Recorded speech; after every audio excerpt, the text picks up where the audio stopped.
Hello, and welcome to episode 509 of the Unauthorized History of the Pacific War podcast. My name is Seth Paridon, historian and deputy director of the Mississippi Armed Forces Museum. And with me, as always, is my good friend, author, and historian, Jon Parshall. How are you today, Jon? I am very well. Looking forward to this one. Yes, this one is going to be cool, I think. Yeah, It's not, nerds. it's, there's no, yeah, heck yeah. Yeah, there's no boom boom in this one, but Not a bit. yeah, But everything that happens in this allows us to talk about the boom boom later. So, that is correct. yeah. And I think it's incredibly important because, we've always said it, you don't flip the switch and things just start working. You got to start somewhere, and this is where it all starts. So, with that, let's get into it. In 1932, the United States was in the depths of the greatest financial crisis in its history. Gripped by the Great Depression, the country was racked with poverty. Unemployment was sky high. 15 million American workers had lost their jobs, one in every three. U.S. Steel, one of the nation's largest employers, boasted a pre-depression employee list of 225,000 people. By 1933, it had none. So desperate were the times that 100,000 Americans, hungry for work, hungry for food too, left the United States for the Soviet Union for jobs. There was hardly a garbage dump in any major American city that did not have a bustling shanty town filled with families who had been evicted from their homes or defaulted on their mortgages by the hundreds. In the rural areas, it was worse. Gross farm income had fallen through the floor from $12 billion to $5 billion in just 18 months. In the Midwest, the corn belt of the country, a bushel of corn was worth less than a pack of chewing gum. In the coal mining areas of the country, more than 90% of the inhabitants suffered from malnutrition. To put it bluntly, the country was broke. The system had failed. The government was under severe scrutiny and on top of that, in Europe, totalitarian regimes had taken hold of Italy, and another was fighting for priority in Spain. Someone named Adolf Hitler had risen to power in Germany and was making a big fuss. In Asia, the Japanese were stirring the pot, and all the while, the United States sat idle. With people standing in bread lines that wrapped around city blocks, the United States was in no shape to do much of anything towards any one of the aforementioned nations. That changed in 1933 when the country elected a new president. An effervescent, lively candidate had blown away the competition in the previous election, and in his first 100 days passed more legislation to lift the country out of the doldrums than any president previous or since. Clawing his way out of the Depression took time, and feeding the people of the United States with work, making sure Americans stayed in their homes, was priority number one. But the former Assistant Secretary of the Navy, now President, could see further than most. He could see that the U.S. Navy, some say his first and only love, was outclassed by its potential enemy in the Pacific. Looking to Europe, the Hyde Park native could see another potential enemy rearming and posing itself as a threat. Depression or not, he had to prepare his country for a war that he saw as an ever increasing definite by 1940. In an unprecedented period of preparation, Franklin Delano Roosevelt got his country ready for the war that none of his constituents or he wanted, but he had to make the country ready for. And Jon, we've said it 150,000 times, we didn't go to war unarmed, but things took time, and this is where all that started right here. I'm I'm actually intrigued by what you said about 100,000 Americans leaving the country to go to the Soviet Union to find work in the Yeah, USSR. yeah. Um, that actually ties into another sort of subplot. So there was a guy in Detroit named Albert Kahn who built like half of Detroit, all of the famous buildings that are downtown, and just tons and tons and tons of their factories as well. He's also going to be the guy that in 1941 is going to build the Chrysler tank factory. But early in the Depression, the same thing happened to him. There were no buildings to be built in Detroit anymore. But the Soviet Union is going great guns in their first 5 year plan. And so Kahn and his firm go over to the USSR Mhm. and build hundreds and hundreds of factories over there, including the famous Dzerzhinsky tractor works that are going to be a feature. The tank factory in Stalingrad was built by Mhm. Albert Kahn. So I had no idea though that it was 100,000 Americans had gone over to the USSR to find work. That's crazy. And it's actually probably more than that. Really? rough number is 100,000, and it's actually Yeah. probably more than that. And Soviet Union actually called for workers. I mean, I know that was Hmm. one of the standards, if you will, but Yeah. workers unite. But in all seriousness, they were, and they did. And and Americans were like, "Hey, I got to eat, Right. and I can't find work here. I got to feed my family. I got to go." And they did in droves. They went. I mean, they came back. I mean, most of them Yeah. did anyway. You would think, but yeah, over 100,000 people left the United States and went to the Soviet Union for work because this country could not provide. Yeah. It could not. But Okay. Yeah. all of Didn't that know that. starts to, yeah, yeah, it's Always fascinating. It's a learning. fascinating Yeah. period of our history that is this Yeah. early 1930s period to really to the beginning of the war. There's so much stuff that happens here. It's incredible that, Yeah.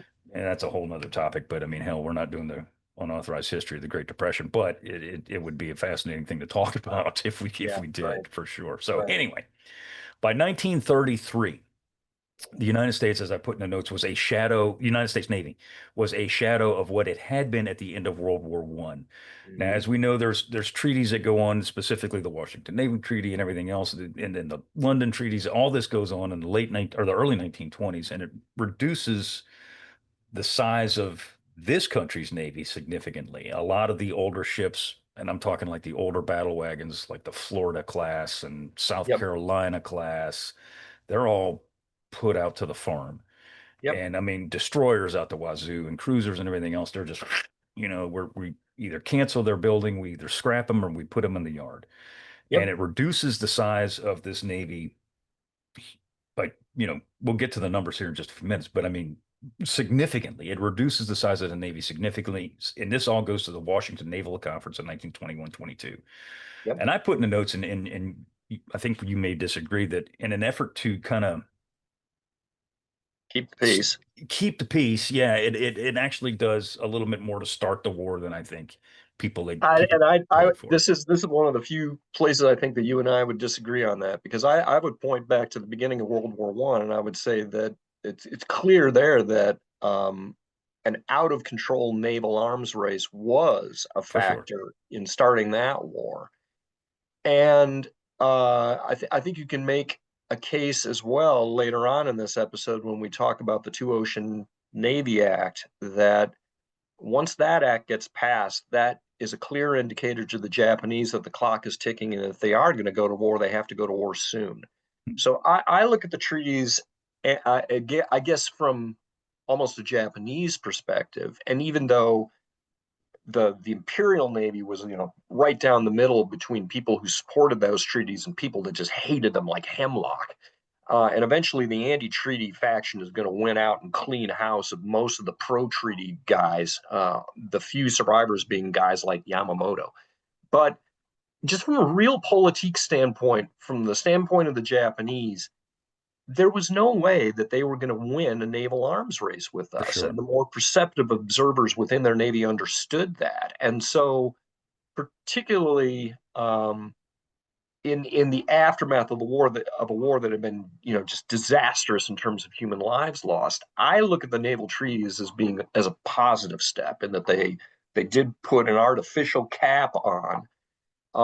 The real issue, I think, is not that it made our navy weaker; it's that we didn't build up to our treaty limits. And we'll That's get the to issue. that. Yeah.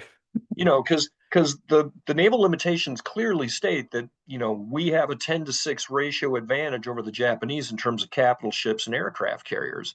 The only issue was that, and eventually cruisers too, in a later set of treaties, Right. we didn't build up to those limits, whereas the Japanese built right up to theirs, and in some cases were playing pretty fast and loose with their interpretation of for instance, their Tonnage.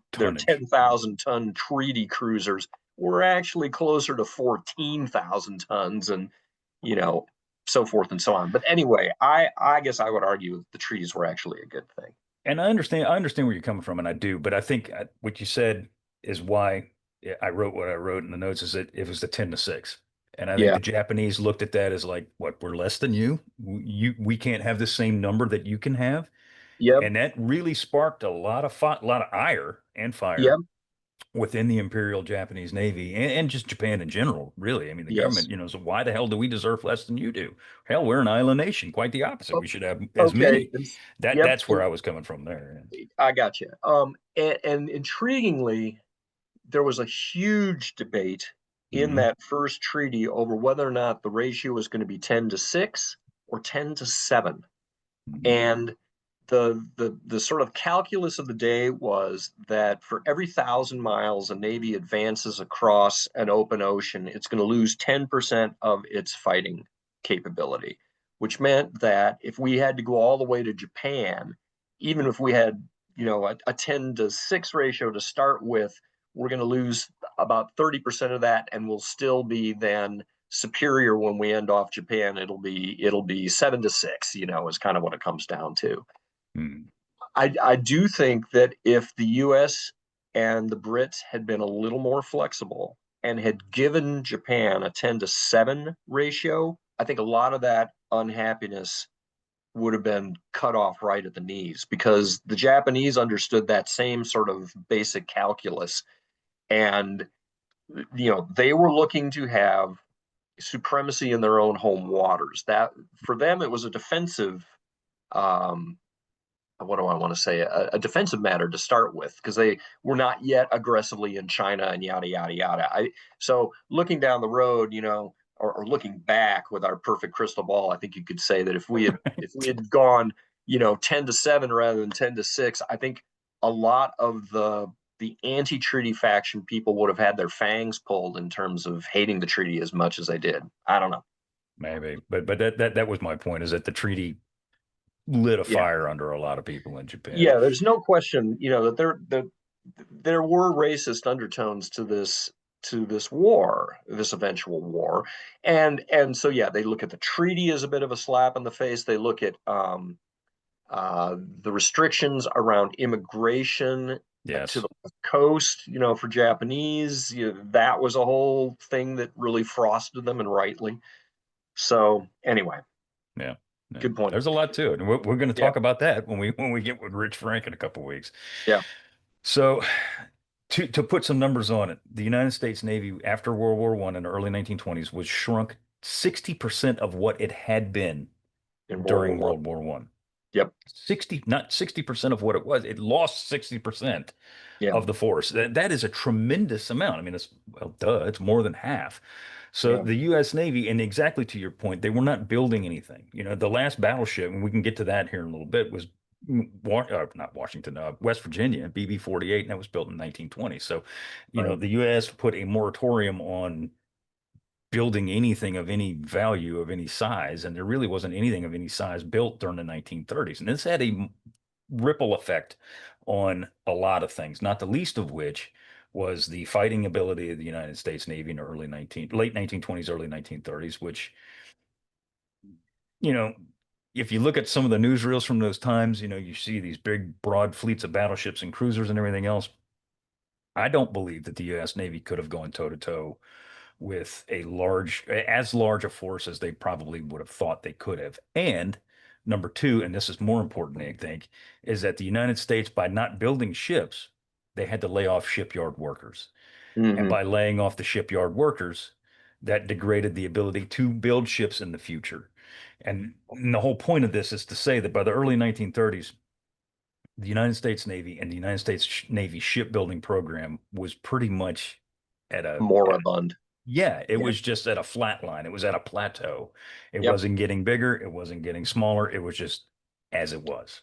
Well, and the pushback to the pushback then would also be that, okay, let's posit a merry world where the treaties never got signed. By the time we get to 1929 and the economy crashes, we weren't going to be able to maintain a fleet that was 60% bigger than the one that we had traded away in the course of That's those also true. treaties in any case. That is also true. Where are we going to find the warm bodies and the money to maintain all of those ships? I just don't see it. And And there's go ahead, go ahead.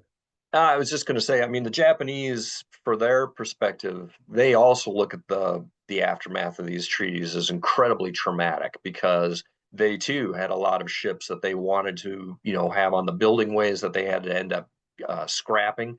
Um, the battleship Mutsu. was only saved from the axe by some, fervent um, negotiating on the part of the Japanese that, this ship was actually significantly funded by contributions from school children. Mhm. We can't scrap this puppy. How can we make this work? They end up taking a couple of their battle cruiser hulls, the Amagi and the Akagi, to turn them into their first big aircraft carriers. Amagi gets wrecked on the building ways in the 1927 earthquake and then gets replaced by Kaga. So that was another hull that was about to be scrapped entirely that they turn into an aircraft carrier. And we're doing the same thing on our end, of course. We Sure. take the Lexington and the Saratoga, which are battle cruiser hulls, and we turn them into our first two big deck aircraft carriers. So, yeah, all the world's navies were really sort of grappling with this. The Brits, obviously, very much too. And the result is that, yeah, there's a lot of scrapping that's going on worldwide. And navies are getting creative, exactly to your Yep. point, too. They're starting to do different things with different types of hulls. So, as the U.S. is struggling through, and we're going to get to some numbers, we're going to spit out some financial figures here in a little bit that are Yeah. flatly astonishing for the times, and we'll get to that here in a minute. As the U.S. is trying to grapple with the depression as it's going on, and FDR takes office, he's keenly aware that the U.S. Navy is not in the state in which it should be. Again, reminder, he's a former Assistant Secretary of the Navy. He is Yep. very much, probably more Nautical so minded. than, yeah, than any other president of his time except his cousin, TR. He Yeah. was in touch with the U.S. Navy. He knew what it needed, he knew what it wanted, he knew how to get it done. Yeah. And he almost immediately, within 6 months of him taking office, he starts moving things along. He puts in Bethlehem Steel Corporation's Charles Schwab. Yes, that Charles Schwab. He's one of his advisors, one of his key advisors, and he begins drafting. FDR instructs Schwab to begin drafting what is called the National Industrial Recovery Act, NIRA. Initially, it was designed to encourage the U.S. industrial base's financial recovery from the Depression. It also had an issue for for regulating fair competition. That's nice. It's nice Yeah. to do. Child labor, which by the way still was a thing at that time, Yep. and creating the public works system, which we're going to see what role that has. So he also made sure through an executive order that tagged onto this, executive order number 6174, as a matter of fact, that this act would have a provision for shipbuilding for the United States Navy. And this is FDR immediately not only trying to get the Navy up to some sort of new modern standard, but also put people back to work and get the country going again and get these shipyards rolling again because it's a huge industry in the United States. Yeah. And we can get to some of the numbers. So, it's a win-win. Putting these people back to work, starting to build ships for the Navy is a win-win. I mean, a blind man could see that this is a win-win. It's putting people Right. back to work, it's building the Navy up, and he actually calls for 32 new vessels to be designed. And some of these ships that we're going to see are significant, aren't they? Yeah, absolutely. We've got a number of some of the light cruisers that are going to be there, but in particular, we see the hulls laid down for CVs 5 and 6, Mhm. Yorktown and Enterprise. So that's where the money came from for those two incredibly important warships. Money to the tune of 238 million simoleons, which in 1933 Yeah, it was a is a lot of chunk money. of change. That was a chunk of change. Yep. Yeah. So this is going to be funded through the Public Works Administration's budget. It's going to reinvigorate 8 Navy-owned shipyards, and I had the name somewhere, but I did fail to put them in the notes, and seven Yeah. privately owned shipyards. So 15 shipyards are going to be put back to work in some shape or form Yeah. to build these vessels, all of these vessels, and most of them are smaller vessels. As you said, there's Enterprise in Yorktown, and there's Yep. Philadelphia, USS Savannah, and USS Nashville. But most of them are smaller vessels, but at least it's something, and he's getting the ball Right. rolling here. So, Right. I was just going to point out too that anybody who's interested in this particular topic might mhm. be interested in this fairly recent book by Thomas Heinrich, who talks about how the U.S. kept its naval shipbuilding program alive during the interwar period. And a lot of people don't realize that back in those days, the U.S. Navy did have its own dedicated shipyards. Most navies did actually back in the day. That wasn't all private concerns.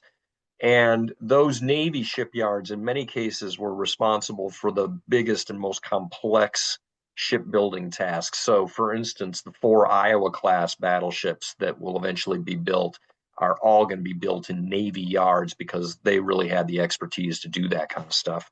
That said, yards like Bethlehem and Newport News, there were a number of very good private yards as well. And so we're trying to keep their workforces in place as a result of this legislation. So the contracts for both of those, so he passes that gets passed in June of 1933. The Yeah. contracts for Enterprise in Yorktown were signed on August the 3rd, Wow. 1933. So I mean Okay. that's moving. That's Yeah. getting things rolling. The keel for CV5 is laid on the 21st of May the following year, and Enterprise is laid 2 months later in July of the same year. So I mean, he's not fooling around. He's getting Yep. things moving. As I put in the notes, with the stroke of a pen, he allocated more money, FDR allocated more money for shipbuilding and put more people to work in 1933 building those ships than had been done since 1920. Yeah. So it's getting it done. Yep. So one of the acts, you were about to say something? Yep. I was going to say one of the acts that, we always talk about is the two ocean navy, and we're going to get to that. And of course, there's a 1938 Naval Act, but there's actually one even before that that we don't talk about a lot, and it's called the Vinson-Trammel Act of 1934. And I mean, if you hear the name Vinson-Trammel, you know who we're talking about. We're talking about Carl Vinson. Carl Vinson, he was a Georgia Democrat. He was at that time in 1931 serving as a chairman of Naval Affairs Committee, and he'd been a staunch advocate for the United States Navy and the Marine Corps since the 1920s. Hmm. He firmly believed, and this is super important because this plays into everything that follows after this. And by the way, every naval act, including two ocean navy, had Vinson's name on it. So he's called the father of the modern U.S. Navy. Yeah. Um, he firmly believed that what ships were in the Navy's inventory at that time, not counting obviously the ones that are being built, were antiquated and they were old and they were outdated. And he wanted the U.S. Navy not only to have ships, but to have modern ships. And that means totally new designs, Yep. completely new. You're not going to have the standard battleship design anymore. I want something brand spanking new. And that's what comes from this are the ships that you see fight the majority of the early part of World War II in the Pacific. Yeah. Yeah, absolutely. And there's another book that I should have raised here too. John Kuhn, Kuehn, Mm-hmm. his book on innovating victory talks about the role of the Navy General Board during this time period and the fact that there's this sort of myth around right after Pearl Harbor, well, why didn't we have more aircraft carriers? Always the pernicious effects of the big gun club and blah blah blah blah blah. Right. What John argues, and I think correctly, is that really what you see the Navy General Board doing in this time period is placing bets on a lot of different technologies.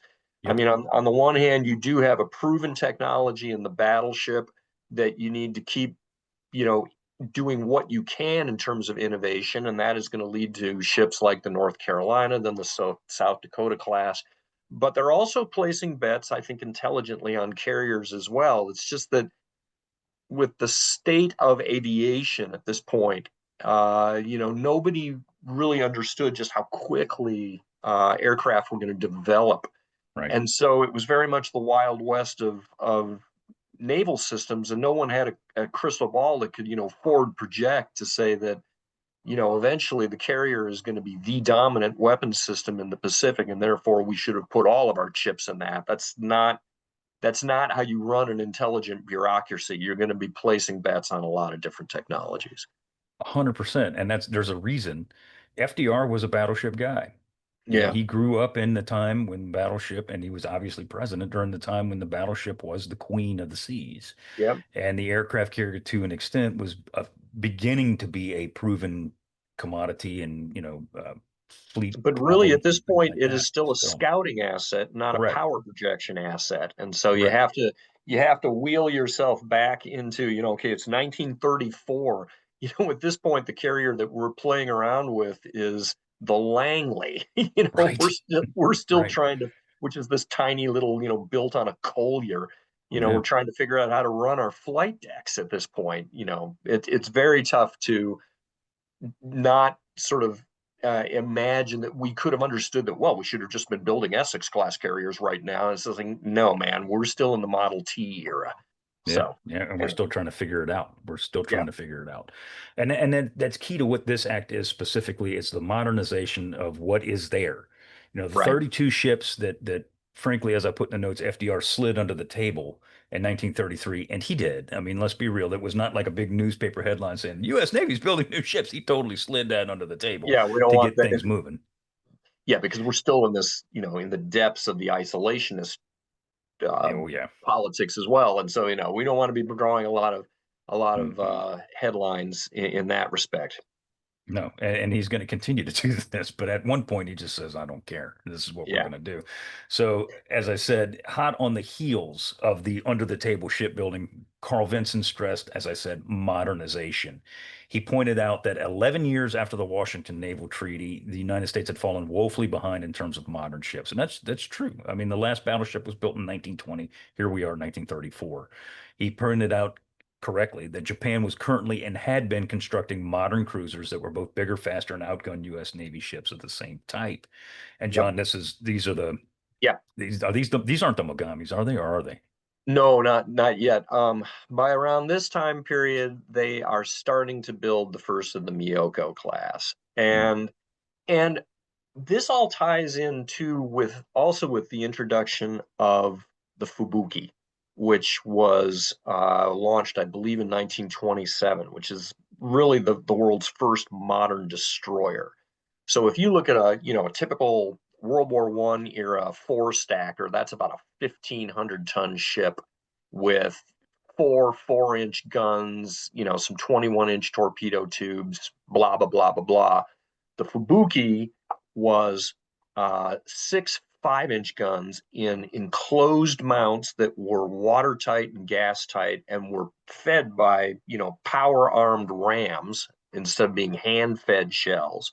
They were 2,500-ton vessels, big, fast, and of course, unbeknownst to us, they're also armed with 24-inch torpedoes, not 21-inch torpedoes. So this is a destroyer, Whole new class. Yeah. completely different animal, and it packs the raw firepower of your typical light cruiser. So when this thing shows up on the world's oceans, both the Royal Navy and the U.S. are like, "Whoa, what's that?" And the Hmm. same thing is happening in the cruiser department too. I believe Miyoko is late 20s, early 30s, and she's a big ship. She's overweight. Nobody knows that, but she packs 10 8-inch guns and also a lot of torpedo tubes. This is a very big, beefy, heavy cruiser. And to your point, the Americans are looking at this and thinking, that is a formidable opponent, and we don't have anything in the inventory at this point that really matches up against it. Not at all. Nothing close. And as Vincent said, and I'm going to read a direct quote from him, he said, quote, "The policies of the government cannot be maintained and supported with obsolete ships, overaged ships with inferior gun power, with slower speed, with deteriorated hulls and machinery. They will truly be, in his own words, floating coffins if they are Right. sent to battle against modern ships. We keep them today because they are better than nothing at all, but they are not ships on which to send the youth of this country to battle with an enemy. No country has a moral right to demand that her sailors go into battle with strength and equipment inferior to an opponent's. Yet, unless we prepare adequately in times of peace, that is the inevitable necessity when war comes. In general, it is true that a naval war must be fought with the ships that are in existence when the war breaks out. The current situation lulls the people into a false sense of security and may have the most disastrous consequences," unquote. And this is in 1934. So we talk Yeah. about FDR having a far-reaching vision. So did Carl Vinson, for sure. Yeah.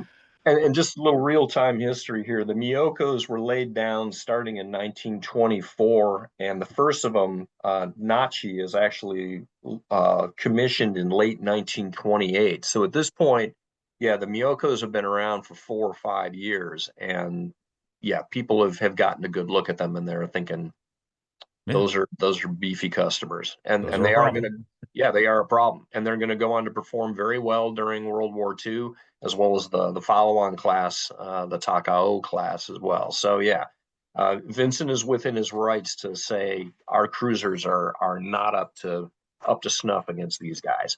Not even close, man. So the bill gets passed on 27 March 1934. It called for the construction of 102 ships of brand new designs. And I mean, nothing like this had ever been built before. I don't want rehashes of the old crap. Yeah, Not the West Virginia's crap, but you know what I'm trying to say. I don't want rehashes of old stuff. I want new stuff, and I want it completely new. Uh, and the way he had it done, I mean, it's brilliant, but it's as simple as can be. We build the big stuff first, and we build the small stuff later because the right. big stuff takes more time. And by Yep. big stuff, I'm referring to battleships specifically. Um, it called for battleships, light cruisers, destroyers, a whole flock of destroyers, and replacement of older ships. And that's exactly what this is trying to do, as well as beefing up. There was a clause that was put into this act that FDR wanted specifically. He said, this will be put in here. This is, non-negotiable. This will be put in here. What it did is give the president of the United States the ability to replace older ships with modern ships without requesting or getting the approval of Congress. So in other words, yeah, yeah, he can say, hey, that ship's old, build a new one, get it out of here Right. right now. Because again, what you have to understand is that, and we know this, or at least I hope we know this, is that he's a Democratic president. He's holding, the Democrats hold the House, they hold the Senate, everything. They have majority in everything. But there's a lot of the Democrats, a lot of the Republicans, the majority of them are isolationist. They Yes. feel that building a United States Navy, while it's not necessarily a bad thing, it's like something we don't need that right now. That's Yeah. not something we're not going to war with anybody. We don't need that right now. Whereas Roosevelt's saying, no, we're Yeah. not going to war, but we probably will in the future because there's a couple of jackasses on either side of us acting like a bunch of tools. So we Yeah. have to be able to prepare for this. And this is the only way we can prepare because battleships are not built overnight. Yes. Anyway, Yes. long-winded way to say it. Yeah. No, and I'm sure that was exactly the vernacular that he used Exactly to what he said. Yeah, tools. exact tools. Anyway, yeah. So this act of 1934 allocated money for the first battleships to be built since USS West Virginia. And of course, these are going to be BB-55 and BB-56, North Carolina and Washington. And John, these are two ships. I've been aboard North Carolina. We've talked about Washington throughout this entire series. Yeah. Completely different designs. This is the first fast battleship of the United States Navy, and they weren't even that Yeah. fast, but they were faster than what we had before. Yeah, by a good 5 knots or so, and also armed with 16-inch guns. We had some 16-inch gun vessels at this point, but now it's kind of becoming standard. Um, yeah, and they're great ships. They're gonna do very well, except for their skeg problems and vibration. But that's immaterial, right? In the It's all grand part of scheme. the design, though. I mean, it's all Yeah, the whole new design thing. And what I thought was pretty slick, and this goes back exactly to what you were saying, is that a big portion of this was that as the ships are going to be staggered and they're going to be built, and this happens again in 1938, is when they're testing these new designs, like the North Carolina class for that matter, or whatever. Improvements are going to be made later on as they go down. As they hmm go down the line and they continue to construct, because as you were saying earlier, some things don't always work. yeah, You have to be able to adjust. You have to be able to finagle things and get things right. And that's exactly what this allows us to do. In terms of replacing older ships with new ones, CV-7, USS Wasp, is paid for. Her construction is paid for with this act. And of course, that's going to be the replacement for CV-1 for USS Langley. This is right. also the act that pays for the design, not the construction, mind you, but the design of the South Dakota class battleships, which are going to be a combination of several different things. Yeah.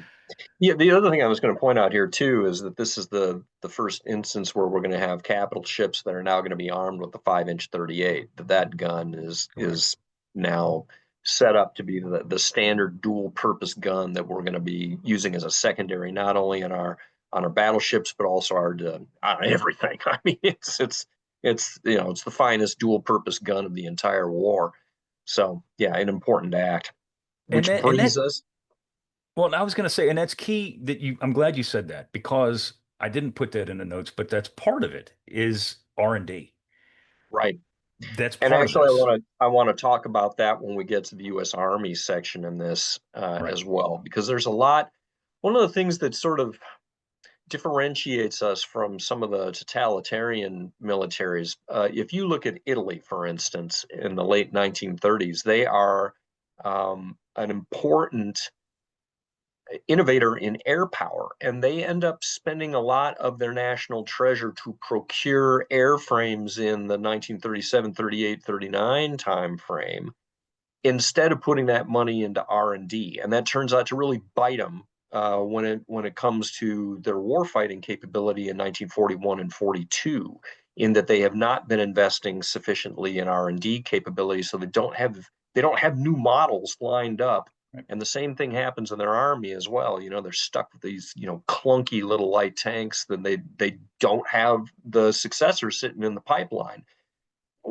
We're doing kind of the opposite. We're spending a fair amount of our money on R&D stuff, and this is very true in the Army as well, which means we're not buying as much front end equipment, but the stuff that we've been innovating with in the R&D plants has been now it will have been proven by the time we get to the 40, 41, 42 time frame, and we'll be able to roll it out in larger numbers. And so the same thing is happening here. A lot of our basic plant and equipment, um, 5-inch 38. We're probably starting to work on the Mark 37 fire control director as well. We're taking the first steps around this time frame, starting to investigate this newfangled technology called radar, doing the same thing with sonar. So there's it's a lot of stuff that's happening kind of behind the scenes. It's not as big and flashy as actually building the vessel, but it's important to sort of lay that substrate of good weapon systems for future conflict.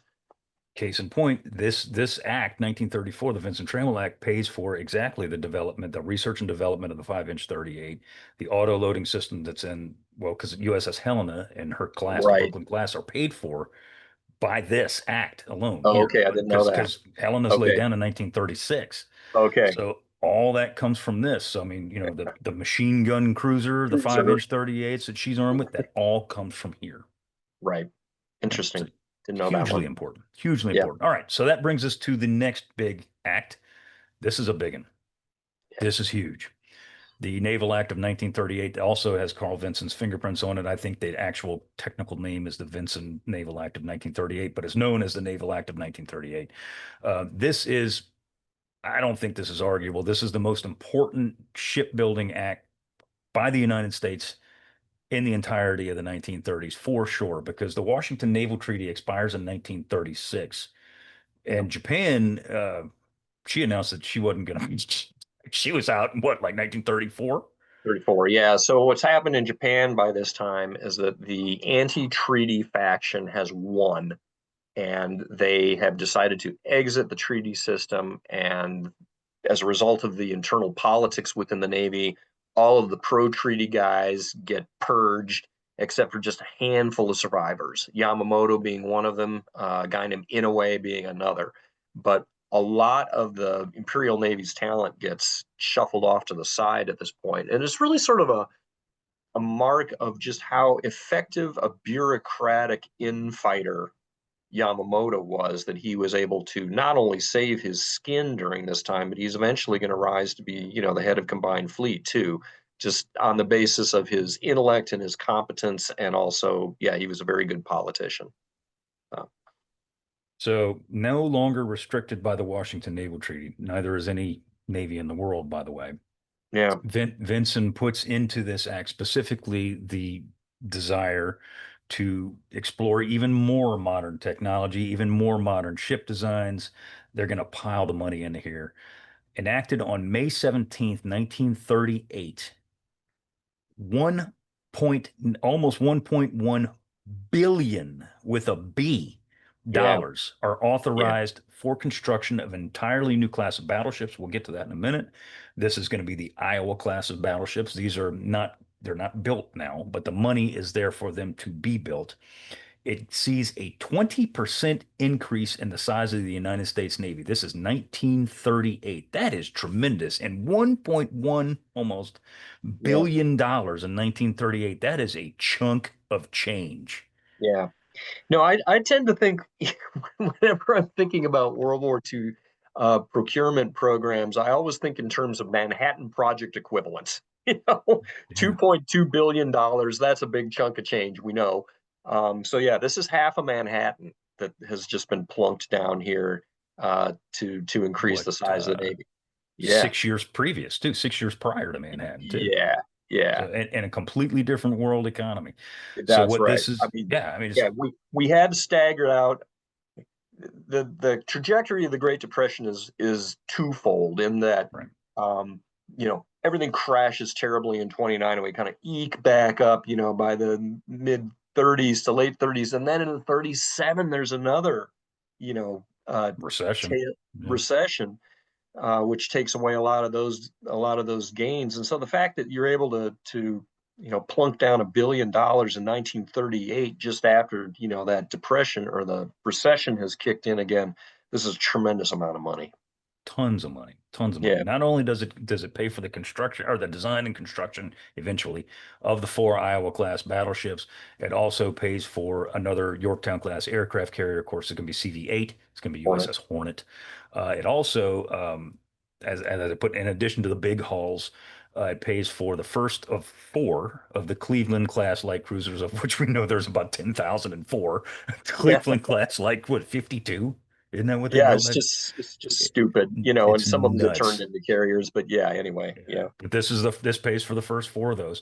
yeah, Four of the Atlanta class AAA cruisers, eight new submarines of the Mackerel class and the Tambor class, which are the precursor to the Gato yep. what you call it, the Baleo Wow. and yeah. Yeah. These are going to be SS 204 to SS 211. And as I put in the notes, as we know, the ones that these vessels that are paid for 33 and 34 are going to carry the load through 1942 because these are the ships that you see in the waters off of Yeah. Coral Sea and Midway and Guadalcanal and everywhere else damn near. Yeah.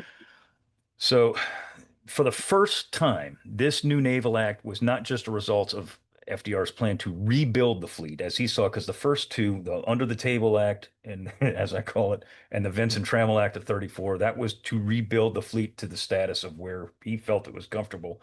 This is to build it and get it bigger and better and more modern and ready for a potential war, God forbid, should the United States get into it. And this is a direct result, according to presidential records, of issues going on in Asia and issues going on in Europe exactly. So FDR's paying attention to this and saying, we got to get ready for something because something bad's coming down the line. And of course, the Japanese look at this as being provocative Mhm. because, from their standpoint, they need to have a fleet that is capable of defending their regional waters. And the fact that we've just plunked down $1 billion here, that's an otherworldly amount of money as far as they're concerned. So you can make an argument that the 38 Act is one that sets the clock ticking as far as the Japanese are concerned. And you can see why. I mean, that's a Yeah, that's a ton of money. And yeah, Roosevelt made a specific mention, not so much of Germany. Well, I mean, obviously he's paying attention to what's going on in Europe for sure, but because of Japan's aggression in China in 1937, that we had a yep, couple episodes talking about that, he is responding to that specifically, to the yep. Japanese aggression in China specifically. That's part of what spurs this act. Um, that's also important to note too, as that we talked about the older battle wagons before, and of course these are their standard classes, the West Virginias, Mhm. Colorado, Maryland, blah blah blah blah blah blah blah. What he's doing there too is he's not scrapping these hulls because they're older, they're longer in the tooth for sure, Yeah. but they're still floating and they still got guns and they can still shoot. So what he's doing now, and there's pictures of this all over the place, is he's bringing these ships into the yard as early as 1935 to modernize these old gals as to the best of their ability. You look at like Idaho, New Mexico, Mississippi ships like that. They're completely different looking when they come out of the yard, completely different rebuild. And then there's, This is probably when we start putting the 5-inch 25 on as anti-aircraft guns. Is probably during those refits, I would think. And probably, but I yeah, don't and know. I'm not a Drakenophile when it comes to Mhm. my fingertip expertise on naval ordnance, but that'd be my guess. And Yeah.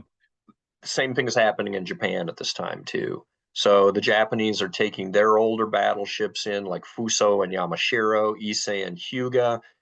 They are in many cases they're taking the turrets of those things and they are making it so that the main guns can now elevate to 35 degrees so that they can fire to longer distances. This is where you also see the development of those enormous pagoda Mhm. foremasts are all a result of refits that are done in the 1930s as part of Japan's strategy of always being able to outrange the opponent in a gunnery duel. So, same thing is happening over on the other side of the pond, too. They're trying to figure out what can we do to get as much mileage out of these older hulls as we can because we don't want to replace them if at all possible. At the same time, of course, the Yamatos are now under design or actually as of 37 are starting to be built.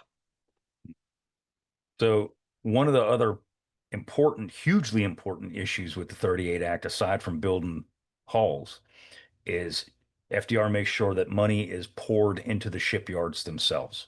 Yep. And this isn't just skilled workers, although that's part of it, certainly Yep. part of it.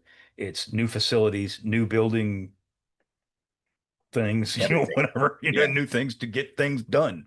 Yeah, and again, that's something that Heinrich really talks about in this book too. So, just as an example, throughout this time period and up to the eve of the war, the federal government is going to pump in about $230 million in plant and equipment upgrades, not only to the Navy yards but also to these private yards. And just as a by way of comparison, if you look at the monies that the Royal Exchequer are shelling out to upgrade British shipyards during the same time, it amounts to about 24 million. So the US outspends the Brits 10 to 1 when it comes to upgrading these shipyards. And we haven't even gotten to stuff like the Liberty ships and all that kind of Mm-mm. nonsense yet. We'll talk about that in just a little bit. But Yeah. again, just from a procurement standpoint, it makes sense to build basic plant and equipment rather than try to plunk it all into making hulls. We are again laying this substrate of industrial capacity that is going to pay very good dividends a few years down the road. And that's huge, man, because I mean, we said earlier there were 8 naval shipyards and 7 private ones that are going to be, this is in 1934. They're 33, I'm sorry, that are going to be part of the Under the Table Act, part of the Vinson-Trammel that are going to build these shipyards. So that's 15. This Yeah, act, 1938, also pays for the establishment of new naval shipyards to build ships for yeah, whatever is going to come through this act, and of course, one that's going to follow 2 years later. This is going to be huge because, exactly to your point, it allows us to start cranking those Cleveland class cruisers out during World War II. The Essex yeah, class, I mean, obviously it takes longer to build a carrier, but the destroyers coming out, by the pack load, the DEs and everything, that's all because of this. All comes from yeah. here. You had a figure in here at New York ship, 80% of the foremen that Had were been there. there their entire careers. And a lot of that was due to the fact that because of these acts that had been passed during the 1930s, we basically are doing stop loss on our shipyard workers, which Mhm. means that, yeah, you've now got a cadre of really well experienced guys who in many cases have over 30 years worth of experience. They've worked in these yards their entire working lives. So that core of experience, again, when we have to massively expand the number of shipyard workers, at least you've got this core that can be pouring their brains into the new yard workers when they come in, and that too is enormously important.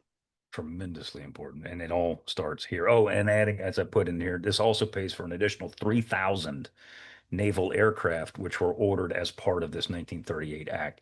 And if you go and you look at naval aviation development from 1934 to 1938, and this goes exactly to what you were saying earlier, the massive jump in technology and airframes and Yeah, power plants and what have you in this time period. If you look at the aircraft that are developed, and to be clear, the 34 Act, it paid for the development of airplanes, but not as many or as much as this act specifically. And you can see that if you look at the aircraft that are flying off of decks in 1935 and in Yeah, 1938, they're completely different birds. This is where, yeah, the SPD is starting to, it's born places like that right here. yeah. And this is all being driven by power plant, really. I remember doing a diagram of this in Mark Petey's book, Sunburst, that just, comparing the horsepower of various Japanese and American models starting in the early 30s up to the late 30s. It's just going because the engines are getting so much better, so much more quickly. Yeah, that's what's Yeah, driving all of that. huge, absolutely huge. So that brings us to the granddaddy of them all. Granddaddy. The Yep. 1942 Ocean Navy Act, as if the 34 or the 33, the 34, and the 38 acts had not been enough. This blows all of those out of the water. This is the biggest naval act in this country's history that I know of. I mean, I could be wrong, but I don't think so.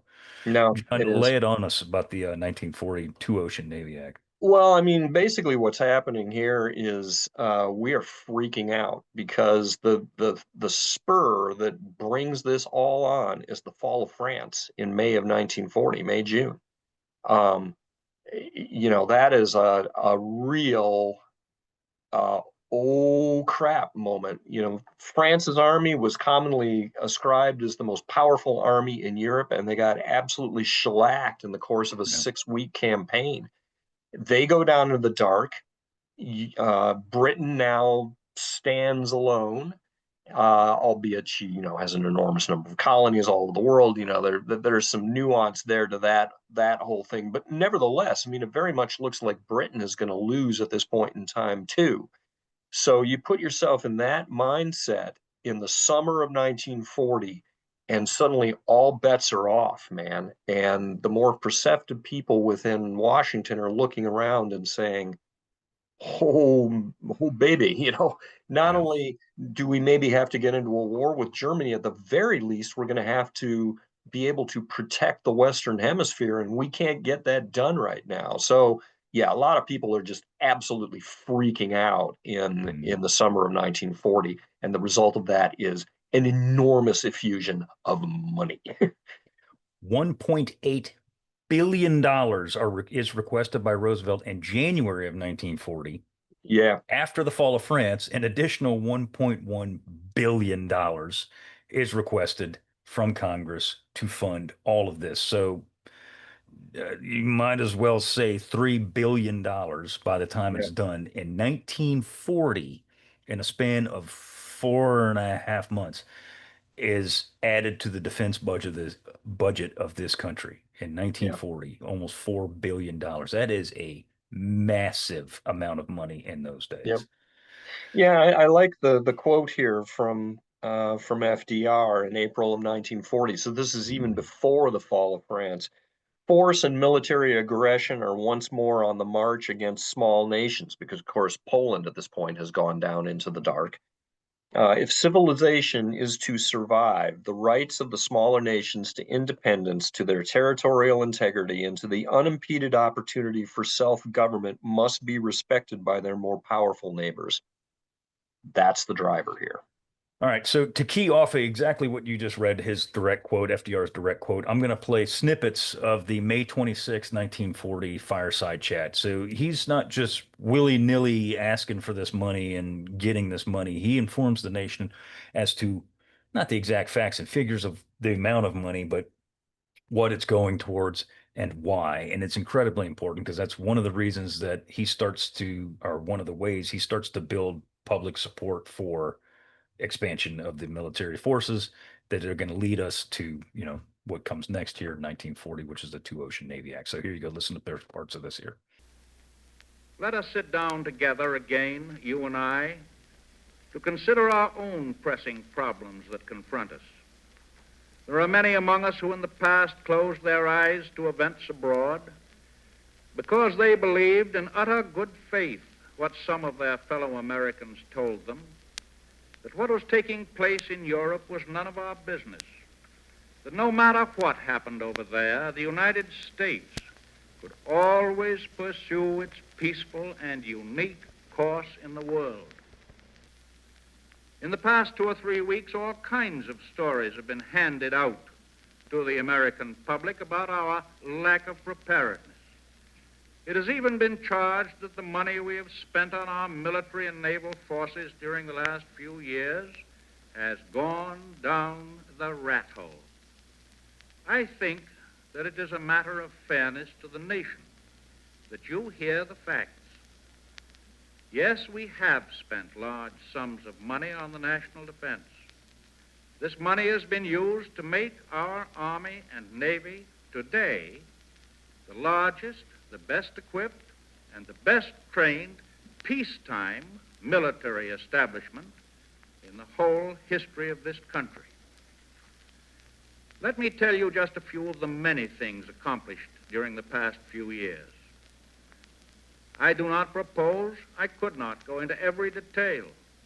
It is a known fact, however, that in 1933, when this administration came into office, the United States Navy had fallen in standing among the navies of the world in power of ships and in efficiency to a relatively low ebb. The relative fighting power of the Navy had been greatly diminished by failure to replace ships and equipment which had become out of date. But between 1933 and this year, 1940, 7 fiscal years, your government will have spent $1,487,000,000 more than it spent on the Navy during the 7 years that preceded 1933. What did we get for this money? Money, incidentally, not included in the new defense appropriations. Only money hitherto appropriated. The fighting personnel of the Navy rose from 79,000 to 145,000. During this period, 215 ships for the fighting fleet have been laid down or commissioned, practically 7 times the number in the preceding 7-year period.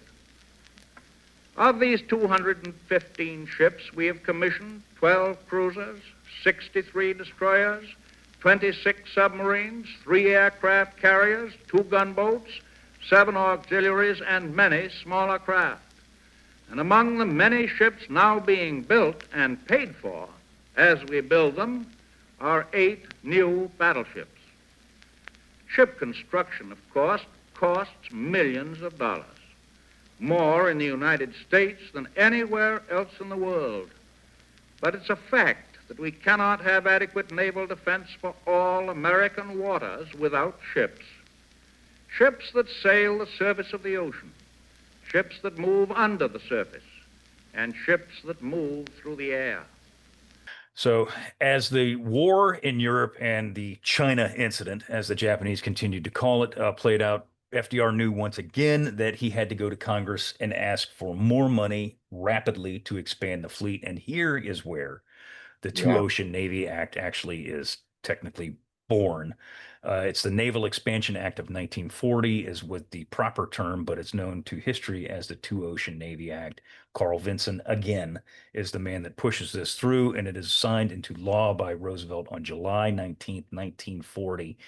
The act, go ahead. I was just going to say, and I'm intrigued too that it was passed 316 to zip by the House of Representatives, which gives you an indication as to just how badly freaked out a lot of people were, again, as a result of the fall of France. Yeah, I mean it's unanimous, Yeah. quite clearly unanimous. Yeah. So, in addition to the 1.8 billion he'd requested in January and the 1.1 billion he requested in April of 1940, this requests an additional $4 billion. So a total of roughly, what did you say, 8.5 billion is the final amount that gets laid down. And yeah, I mean, talk about a truly staggering amount of money in 1940. You know, this is 4 Manhattan projects worth of cash that we've just plunked down on the table here. From a global perspective, if you're in the Royal Navy or the Imperial Japanese Navy, this is completely transformational. I mean, basically what's happened here is the U.S. has just announced we are going to have the world's largest Navy, and there is absolutely nothing that any of you can do about it. You know, by late 1943 or 44, just the size of this shipbuilding program is going to hand the U.S. Navy a writ of unchallengeable dominance on the world's oceans. And nobody can stop it. You know? Yeah. So from the standpoint of does do naval shipbuilding races start wars? I don't know, but it's absolutely clear if you look at when we talk to Rich Frank in a couple weeks about the road up to Pearl Harbor, if you talk to Japanese admirals like Nagano, the head of the naval of their navy, he would tell you, you know, if we're going to go to war, we want to go now because they understand, they can read the newspapers too, that there is a window of opportunity that exists here because the Japanese have built right up to their treaty limitations, and they know that the Americans may well, you know, that they have global commitments. They can't put all of their Navy in the Pacific. But the Japanese absolutely understand that they cannot compete with the Americans beyond a certain time frame. And if there is going to be a decision for war, the sooner the better. And it's all because of this act. Dig on this. This increases the size of the fleet by 70%. Yeah. 70%. 257 ships, 1.3 million tons just of warships, mind you. Yes. Yes. Is paid for by the Two Ocean Navy Act of 1940. That is massive, man. The earlier acts had placed an emphasis on battleships. This is where we get North Carolina, Washington, the South Dakota class are paid for, and they're also, by the way, they're being built now. They're Yes. on the ways right now. They're being built. This places an emphasis. The Two Ocean Navy Act places an emphasis on carriers more Yeah. so than any other thing. And specifically, it's going to be the Essex class carriers as well as thousands of naval aircraft. Carl Vinson goes to Congress and he speaks again. He says, quote, the modern development of aircraft has demonstrated conclusively that the backbone of the Navy today is the aircraft carrier. The carrier with destroyers, cruisers, and submarines grouped around it is the spearhead of all modern naval task forces. In 1940, Carl That's Vinson pretty spoke those prescient. words. Yeah, on the part of him. Yeah, because there were certainly people within the Navy at that time that would have given him pushback on that. But yeah, Vinson very clearly sees what is coming down the road. So yeah, this pays for 8 Essex class carriers, 2 Iowas, 5 the final 2 Iowas. The first 2 are already have already been allocated. It's also going to pay though for 5 of the Montana class battleships, which are one of those. Basically, it's an Iowa on steroids, and then it's got an additional 16-inch 50 turrets, so it's got 12 16-inch guns, but it's not as fast as an Iowa, and these things are eventually going to be canceled. 6 Alaska class large cruisers, some people call them battle cruisers. 4 of the Baltimore class heavy cruisers, and we're going to build a boatload of those things too. Arguably the best heavy cruiser class of the war, I would say. 13 more of the Cleveland class, 4 more Atlanta class DDs, 115 destroyers, of which 100 are going to be the Fletcher class, 43 Gato class fleet boats, and 15,000 aircraft. That's what comes out of this funding. It's jaw dropping. Yeah, and of course, falling back on that slide in, that he put in, that FDR put in, that he can basically order more ships without the approval of Congress after this. It Yeah. stretches into 1942. So you're going to see even more ships. This is what it initially paid for. So anyway, long story short, at the dawn of World War II, the United States, as you were saying, could muster 337 warships consisting of ships built both before and after the signing of the treaty. The peacetime rearmament efforts of FDR and Vinson contributed 95% of the modern warships available for the war. This is in December 1941. Mm-hmm. Over 40% of the total active fleet on December 1941. So December 7th, 1941. The other thing that's going on at this time too, because of the ongoing German U-boat campaign against the British, and the fact that the British are looking to American shipyards to supplement their merchant shipping, which at the time, you have to remember that the British merchant fleet was the largest in the world. I believe it was the 26 million tons worth of merchant shipping. So the Brits are coming to us and saying, we need more freighters because we're getting a lot of them sunk. And so there's a gentleman named Jerry Land who ends up pushing through funding around merchant shipping, which of course is going to result in the Liberty Ship program. So in 1941, just a little further past the Two Ocean Navy Bill, Congress ends up plunking down about $1.6 billion in the form of 3 or 4 different appropriations to get things rolling. And again, to put that in perspective from the Japanese standpoint, we spend $1.6 billion just building merchant ships in 1941. The Japanese are only spending 1/5 that building warships. Okay. So, yeah, the result of that is going to be that throughout the war as a whole, the U.S. is going to launch 1,247 naval vessels and more than 82,000 landing craft. And all of that, which is absurd, along with 4,368 cargo vessels representing just shy of 40 million gross tons worth of shipping. Cargo ships alone would cost 13.3 billion. So that's, 6 Manhattans worth. Liberty ships were 4.8 billion of that. Naval shipbuilding cost another 30.6 billion throughout the war, meaning that by the time we get done with this war, the U.S. will have plunked down $44 billion to secure sea control, which is a sum of money roughly equivalent to the UK's entire GDP. Yeah, buddy. Pumping them out there, brother. Yep.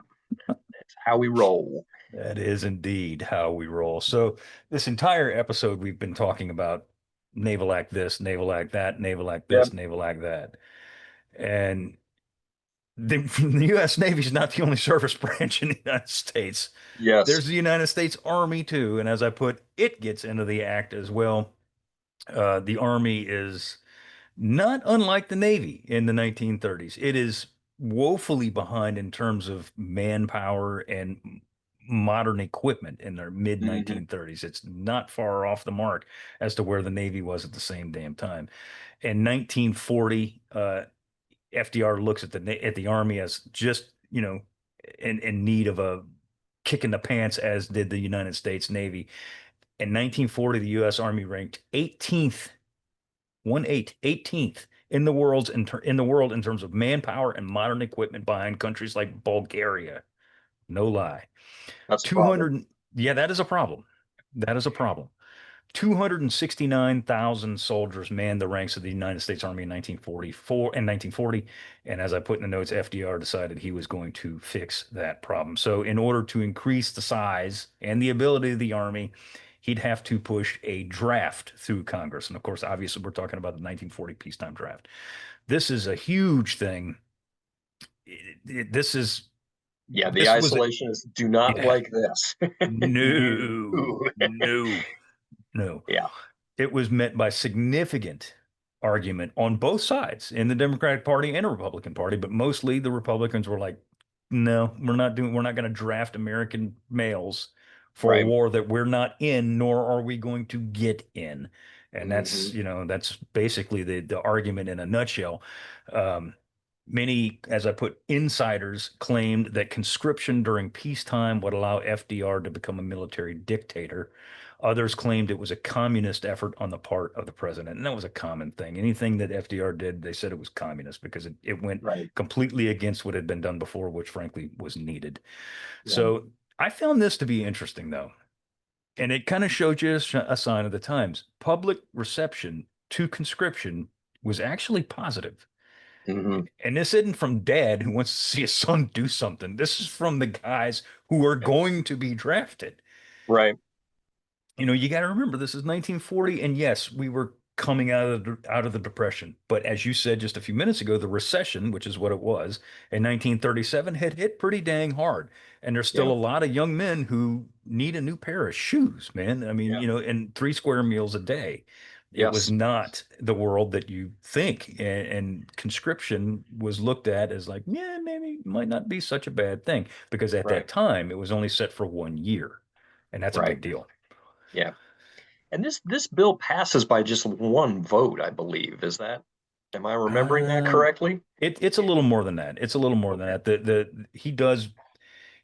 He was a master. Roosevelt was an absolute master, and he had people underneath him who were damn good, Yeah. and they were able to swing the vote a little bit heavier on his side. And to that end, it's September 16th, 1940 is when the act became law. It's called the Selective Service Act. Everybody knows what it is now. On that very same day, the National Guard was federalized. That's some 60,000 men. So between Uh, October 1940 and October 1941, because actually, I forget the exact date of when the first draft was, but it was October, I want to say the 16th or something like that, 1940. okay. Something. I don't quote me on that. I'm probably wrong, but it's October 1940 at some point. So given that years growth period, the U.S. Army went from 269,000 people. It gained 50,000 men a month Hmm. in a year that were called to the colors. This law required men aged between 21 to 45 to register for the draft. And it was a lottery, literally. I mean, there's famous pictures of this guy, blindfolded, pulling a Yeah, pulling the number out capsule. of Yeah, pulling right the. out of the fishbowl or whatever it is. I have to think too that just in terms of the history of Camp Shelby, that you it's one thing to say, okay, we're going to draft a bunch of soldiers. It's quite another to actually have the facilities to train those soldiers, house those soldiers, feed those soldiers, Yep. and we're still scrambling with that up into the very eve of the war. So, yeah, I'd be intrigued to know more about what monies were allocated for, again, basic plant and equipment, if you will, in terms of we gotta set up new camps, we gotta set up new training facilities, yada yada yada yada. Not going to lay it on you. So, so having sitting right where I sit, as a matter of fact, I know a little bit about it. So, Yeah. Shelby, of course, was founded in 1917, and Okay. it was for obvious reasons all part of the World War I build up to the U.S. getting into the war. Well, not long after that, literally within like 3 years, everything kind of shut down here. A lot of the land was sold back to landowners that had it essentially taken from them, Yeah. and the base was shrunk down to a very, very small size of what it would eventually be. Well, in 1938, one of Roosevelt's New Deal policies, the Works Progress Administration, came to WPA, came to the Hattiesburg area, and they decided then in 1938, actually 1937, but the money started showing up and the people started showing up in 1938 to rebuild, if you wanted to put it in a very easy term, Camp Shelby. Because Okay. it was during World War I, it was a huge National Guard training base. And in World War II, as we know, it's tremendous and it's still huge. It's a friggin' massive place. But all that work started in 1938. A lot of the buildings were either renovated or just brand new ones built on site. So by 1940, when the National Guard is federalized, this place is ready to rock and roll. Like Okay. it had been ready to rock and roll for. I mean, they were still building all the way through 1945 here. They're still Sure. putting new buildings and Yeah. theaters and PX and whatever the hell. Right. But by 1940, when the Guard is federalized, this place is open for business. Like it Okay. was open for business and ready to roll. And some of the first soldiers first guardsmen come through these gates in late 1940. So, I mean, it's almost instant that Right. this post is ready to move. And I mean, it was, all the way through 1944, all the way through the war. Yeah. But especially in 1941, there's 38 divisions training here. There's another, I forget which one off the top of my head. There's at least 3 divisions training here in 1941, 38 being one. That's just Interesting. top of mind. But, Yeah, because and I that's, know for a fact that on the at the outbreak of the war itself, and this is according to an army pamphlet that I ran across, we had only one fully trained and deployable division in the entire U.S. Army. So we're still coming up to speed, even in the wake of that conscription act. There are just so yeah. many billets that have to be filled. So huge amount of people need to fill the ranks for the war that nobody wants, but everybody at this point is starting to feel like it's going to happen. To that right, end, the initial Selective Service Act said that you only had to serve 1 year, but Roosevelt sits there and goes, well, hell, these guys are training for a year. And this is October 1941 now, mind you. right, Or actually September, but he's looking at this going, well, we just spent a year training these people. And now the war is closer to the United States shores right. than ever before. Yep. So why in the hell are we going to let these people walk out the door? That would just be absolutely foolish to have to turn on and call them back again. So what he does is actually extend it. I forget what it is. It's 30 months. He Hmm. asks, and Congress gives it to him. And they say that, oh, by the way, sorry guys, you're about to get out next month. Nope, you're here for another 2 years. Yeah. Oopsie doopsie. Yeah, that didn't make a lot of people happy, I assure you. But to that No. end, FDR says, and I quote on the draft, he says, time and distance have been shortened. A few weeks have seen great nations fall. We cannot remain indifferent to the philosophy of force now rampant in the world. The terrible fate of nations whose weakness invited attack is too well known to us all. We must and will marshal our great potential strength to fend off war from our shores. We must and will prevent our land from becoming a victim of aggression. Our decision has been made. It is the will of the people. So And this again, is, look how well that verbiage ties into a theme of hemispheric defense. I mean, he's mhm. not talking, we're not going overseas, we're just No, protecting ourselves, et cetera, et cetera. But yeah, that's very, he was a masterful politician. master. So I was going to say, just an absolute Yeah. master at his trade. Yeah. So let's see. Yeah, it was September 1941 that he did ask Congress to amend the law to 30 months, and that's exactly what he gets. By December 31st, 1941, which is obviously we're at war now, the United States Army had gone from 269,000 people to 1.4 million men. Yeah. And as we know, it just balloons after that. But in just, 14 months, Yeah. the Army just, explodes in size, And absolutely that's not explodes in size. nearly as many as we're going to need, but But, at least but it's a yeah, start. it's a It's a start. start. Got to And start someplace. that's about as big of a start, honestly, that you could probably have gotten in peacetime without Yeah. raising a massive kerfluffle. If he tells everybody, hey, I want an army of 10 million guys, that's not going to fly in No, 1940. It's not going to clearly happen. not. Not going to happen. So, The other thing that's happening again in the background here is that there's a lot of money being spent on R&D stuff rather than direct procurement. And so, I would argue that if you look at the quality of US Army materiel during the war, and mhm. yes, you can talk to the wearaboos and they're all jazzed about the MG 42 and stuff like that, but I would argue that just from basic. Sorry. And I get it. It's We a cool had weapon. I mean, it's it is, and we didn't have enough light automatics in our squad structure. And okay, I get all that. But if you just kind of go through the roster of basic Army weapons at this point in time, you have, well, first of all, just in the tanks department, M3 and M4, the Lee Grant and the Sherman, they are all splendid vehicles from a mechanical reliability standpoint, and that chassis is going to go on to be used throughout the war. It'll get upgunned, it gets turned into self-propelled artillery, artillery tractors, yada yada yada. So that's a great chassis. Our 105 and 155 millimeter howitzers, the M101 and the M114, absolutely world class kit and world class when it comes to fire control equipment that is being utilized with that. We've got great trucks. We've got the M1 Grand, which is the only semi-automatic main battle rifle that's going to be used by any of the combatants during the war up until very late, when the Germans introduce some of their later, um, basically, G43 and things like yeah, that. But yeah, that's not even widely issued though. right, Nothing yeah, like the Garand was. exactly. You got the Browning 30 and 50. You've got M2 half tracks. You've got the Jeep, of course, our M1 90 millimeter anti-aircraft gun. All of these are extremely solid weapon systems, and they're going to be, we're going to crank them out like popcorn during the war years, and they're all good weapons. And that is all a result of the R&D that we're pouring money into in the interwar years rather than doing a lot of procurement with that money.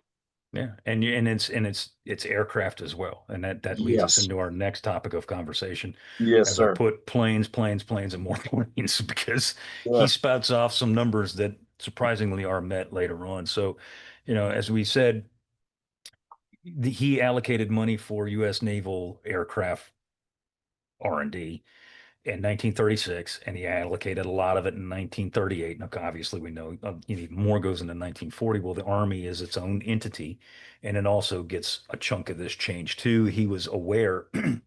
It's got the uh, majority of the aircraft it by does. It by does. far the Oh, yeah. majority of the aircraft in our inventory. Yeah. Yeah. So Well, this is where you see, B-17, the B-24, all of exactly. those Yeah. airframes are all coming out as a result of work that's been done in the late 30s.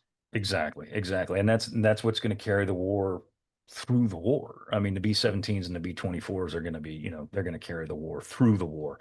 So FDR was obviously all too aware of the imprint of aviation, of military aviation on the Yep. war as it was going on in 1939, 1940, and before that in 1937, and even earlier than that in Asia. So he knew that the U.S. needed to get up to snuff when it came to military aircraft. And this is no different than what had happened to the naval development here. Tons of money is poured into R&D of newer aircraft designs and production. He says that in 1939, the U.S. produced only 3,000 aircraft, military aircraft of all sorts in Yep. 1939. Which puts us well behind, countries like Italy. So, yeah. And I put a note in here, and and correct me if I'm wrong, but I don't think I am. Unlike the U.S. Navy that had their own naval shipyards, the United Yep. States Army did not have aircraft factories. These are all privately owned factories that are going to, Boeing and Yep. Vultee and whatever. And weirdly too, a lot of that plant is located on the West Coast, which was Mhm. weird from a procurement standpoint. You're sort of seeing the beginning of the ascendancy of California as being an aviation powerhouse because you've got out on the West Coast, you've got Lockheed, you've got Boeing, you've got a number of these concerns are all out on the West Coast. So we end up putting money into their plant and equipment as well to prepare them for being able to massively ramp up their production during wartime. Exactly. $300 million worth. He's A asking lot. for to not just those, but other aircraft, privately owned aircraft companies in the United States to be spent on Army aircraft alone. 1,700 total aircraft at the Army Air Corps, which is what it was called at that time in 1939. That's what they had in their inventory, Right. 1,700 aircraft. That is not going to get it done. Yeah. Not going to get it done. In 1940, again, FDR does another fireside chat of which I'm not going to read the whole thing, but I'm going to read a bit of it here. He says, combat conditions have changed rapidly in the air. From the point of view of our own defense, therefore, great additional production capacity is our principal air requisite. During the past year, American production capacity for warplanes, including engines, has risen from approximately 6,000 planes a year to more than double that number, due in greater part to the placing of foreign orders here. And we could talk about that too. That's another whole conversation. We can talk about that in a Written second. if we No, need. yeah. Oh, Yeah. yeah. Our immediate problem is to superimpose on this production capacity a greater increased additional production capacity. I should like to see this nation geared up to the ability to turn out at least 50,000 planes a year, unquote. Which just flipped his advisors out. Those guys And had a heart attack. yeah, and FDR was infamous for doing this. He does the same thing at the beginning of 1942. He just throws these production figures out here without any consultation with his industrial or military experts, and you don't know if those are really numbers that he believed could be produced or if he's just saying these things for propaganda effect to, maybe make Hitler shake in his shoes a little bit, but yeah, FDR was just infamous for throwing these numbers out, and then everybody like, what? He asked for how many planes? Yeah. Yeah, And fifty thousand. it's a little bit of both, Yeah, honestly. And from everything I read about it, it said that he literally just threw that off the cuff. Like that was it like completely. pull this out And of thin air. yeah, It was a little bit of a shock value, and it was also, to to foreign ears that are going to listen, and then it's also a little bit of a kick in the pants to American industry as well. So it's, at that time they said 50,000 aircraft. They started laughing that off. They're like, "I can't do that," Yeah. but they come damn close. Yeah. No, we do. It's true. By 1942, just 2 years after he says that, the United States produces 46,000 aircraft. Yep. And So, that number is still on the way up at oh that yeah, point in time. yeah. But just Yeah. 2 years after he says that, he comes, they come damn close. So Yep. back to your point real quick about where he says, due in greater part to the placing of foreign orders here. He Mhm. wanted to talk about Britain, and Britain, they're clamoring for aircraft from the United States. Absolutely. Yeah, any airframe that we can produce, they want, things like the Lockheed Hudson, which is a hot trash plane, but it was useful enough for anti-submarine patrol work. And so, yeah, they wanted that plane. We would send over, I believe in 1941, we sent some B-17 early model. I think the A or the B go over to Bomber Command. So the Brits actually play a very important part here in kind of priming the pump and putting in initial orders to the U.S. that are going to, expand production of aircraft. And it's not just the British, the French and the Soviets too. Dutch and the Soviets are also ordering smaller quantities of our aircraft, but it's sufficient that it allows these manufacturers to, invest in their own plant and equipment in addition to the monies that the federal government then starts putting in as well. Yeah. And that's the whole point of this whole episode is that, yeah, it's cool to talk about, where these ships and planes and men came from. But as we've said 1,000 times, it didn't just happen overnight. It was a building process. And I don't even want to hear about, there was a conspiracy theory that FDR knew and all that. Give me a break. He Yeah. was preparing his country for what he figured was going to come down the pike. And the battles in 1941, 1942, and to an extent, early 1943 are fought with the ships, the men, and the aircraft and tanks and weapons and bullets and bombs that are made in this time period right here. Yep, You know, absolutely.